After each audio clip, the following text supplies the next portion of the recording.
again, discussing this coach developers system, what is the importance of mentorship? You've mentioned kind of peer learning, which is so lovely and definitely something we've missed out on, historically, I think, again, not in South Africa, but just in equestrian sports around the world. But what is the importance specifically of mentorship? What is the benefit that can offer coaches? Somebody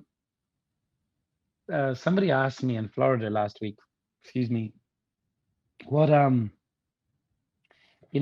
what was the biggest thing I learned in Germany? I went to Germany and I was terrified. First of all, I couldn't ride. I'd ridden all my life, but I couldn't ride, and they told me every day I couldn't ride.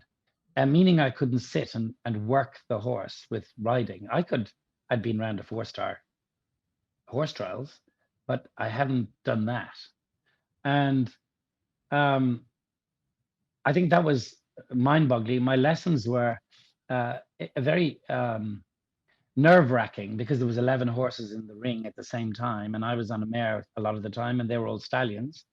And everyone was doing one-time changes, piaffe passage, and zigzag half passes, and you had to work around them during your lesson. So that was terrifying. The biggest thing I learned, I absorbed that, and I loved every moment of it, but I was terrified.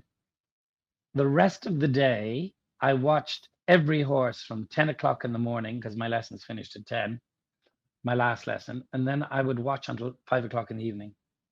And I watched amazing riders ride every day. And I went, how does she sit? Because I would ask Schumacher, he'd say,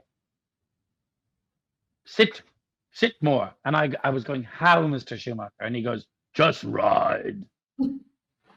And so there was no coaching. It was just do it. But again, this man never taught anybody that couldn't sit. They already could do Prix St. George before he came to them, before they came to him, rather. So he had educated riders, which we're trying to do in South Africa, create educated riders, rather than get there on a wing and a prayer.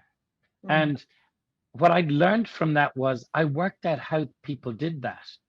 And then I would go hacking in the afternoon, and I would sit beside somebody who had been with Kira Kirkland for 5 years. And she would explain to me what Kira would say about the body and this, that, and the other, what the leg should do, gave me pictures. And that's what I think coaching is. It's, that, and I'm also very aware when I teach people the first time that they're probably terrified of me. Do you know what I mean? Because they come in and they think, oh God, first lesson. So I try to diffuse that a lot because I was that person.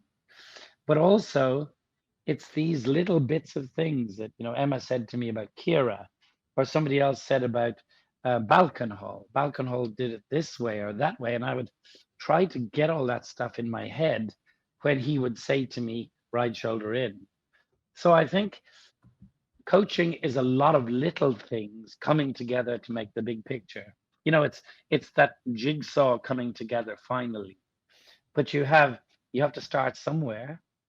But I think an awareness as a coach and a coach developer is, what have I got in front of me?